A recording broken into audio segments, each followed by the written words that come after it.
will be able to adjust how much to produce. Will be able to produce more or less depending on the tone in the market, depending on what is going on in the market. Whether there is more demand of it.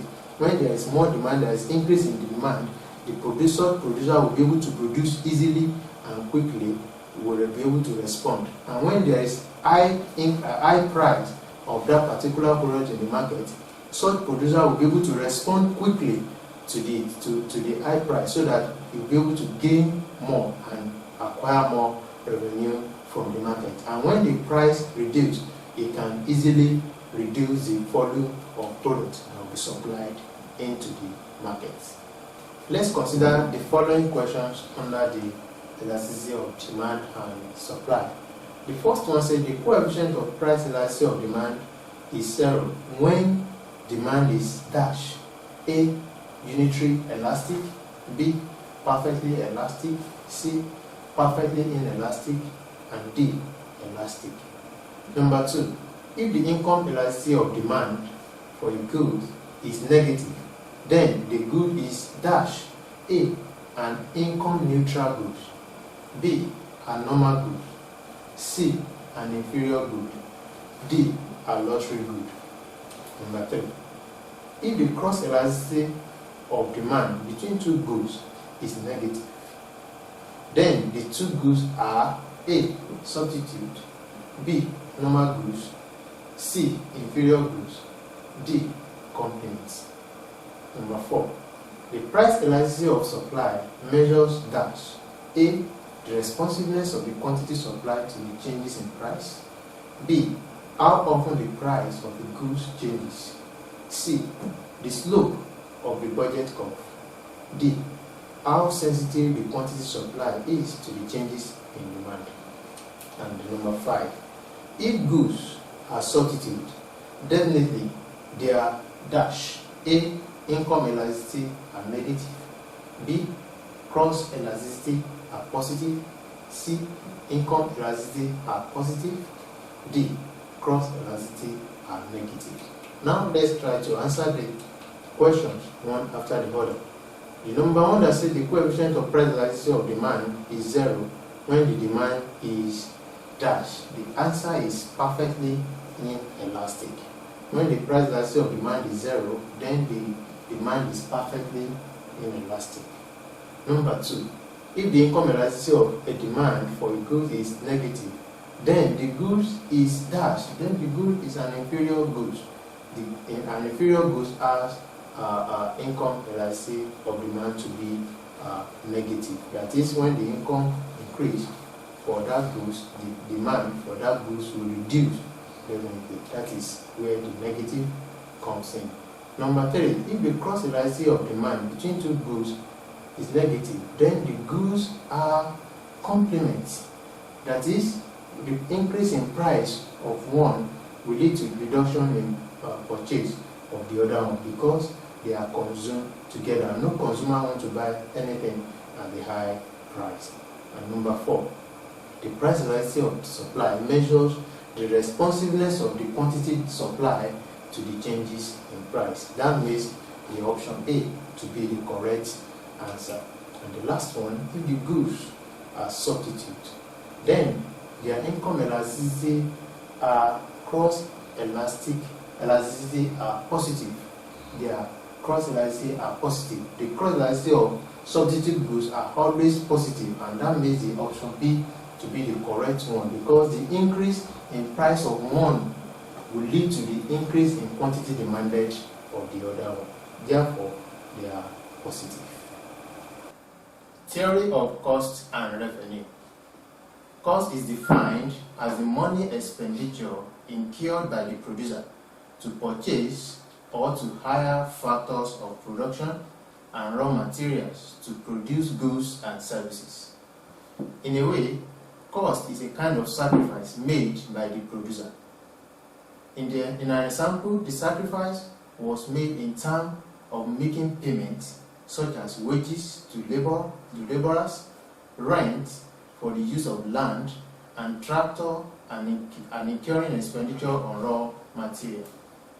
We have different types of cost.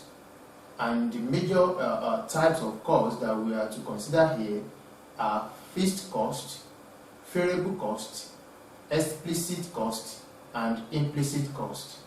Then let's take it one after the other. Fixed cost. Fixed cost is defined as the expenditure on hiring or purchasing of fixed factors or fixed inputs in a production, which are compulsory or has nothing to do with the amount of production of goods and services. For example, we can have some fixed costs that are used to rent some equipment or to purchase some equipment or to hire some equipment that we use in the process of production. Those ones that we are not frequently incurring are what we refer to as fixed cost. The major reason for calling or referring to it as fixed cost is because they are expenditures that we incur once upon a time. It's not a kind of expenditure that is continuous over time, over and over every time. That is why we refer to them as fixed cost. From the example, like cost incurring on a tractor, maybe to buy the tractor or to rent the tractor. Throughout the production of, period of production, the rent will still be valid, the purchase will still be valid. In another time of production, we have no need to go and buy another tractor because we have one already functioning on ground. Therefore, the purchase of such a tractor or other equipment like that are referred to as fixed cost because their purchase or their expenditure on those equipment are somehow fixed and can last for a long period of time. That's why it's referred to as fixed cost. The other one that we have is variable cost. Variable cost, on the other hand, are the costs that are incurred on other equipment or other running of the business or running of the production process, such as salaries and wages that need to be maintained often and often, either weekly or monthly or quarterly, that will be happening, that will be incurring one after the other, or often and often, or maintenance of one expenses or the other, or some bills such as electricity bill that will have to pay often and often.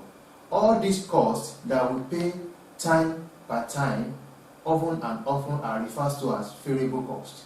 Or the cost that we incur on raw materials that we need to purchase at every point of production, they are referred to as variable cost.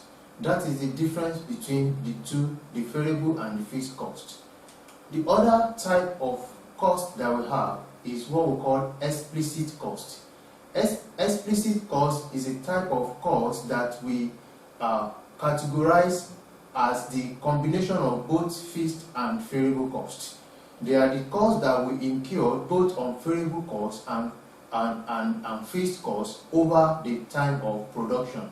All the costs put together in the process of production that we can account for, that we can pinpoint that this and this are what we have spent, they are referred to as explicit costs because they are so obvious and we can really pinpoint them that this particular amount of money was spent on this aspect, on this equipment, on these expenses or the other. All those ones put together, they are what we refer to as explicit costs. These are direct payments and are properly calculated and recorded separately as it happened, such as bills, such as money receipt or vouchers, and so on like that. Those ones are what we refer to as explicit cost. And the last one, the last type of cost that we are to consider is what we call implicit cost. Implicit costs are the costs that the producer or the seller cannot directly pinpoint that they've expended, but in one way or the other they've expended such a cost. They are such a cost that are not totally feasible to the producer, because they are the kind of the opportunity cost. They are the type of the cost that they spend by themselves, but they are not directly part of the business. For this, the producer does not pay the money to himself anytime he or she is using his or her own personal equipment or his or her own personal resources, in addition to the resources that he has incurred, he has bought for purchase for the production of certain goods and services. And if the producer has, in a way, gone out to rent or to hire such resources to produce, we have to pay for such resources outside.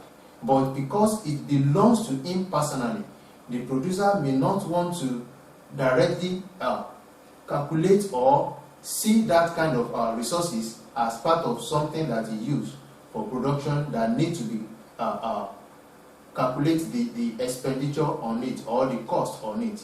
In that case, the producer will see such a situation and such an expenses of the personal resources as implicit cost. For example, if a farmer uses his own tractor to cultivate land in order to produce certain goods or agricultural products, such tractor could be hired at a certain price, for example like 3,000 naira per day, and if it personally belongs to him,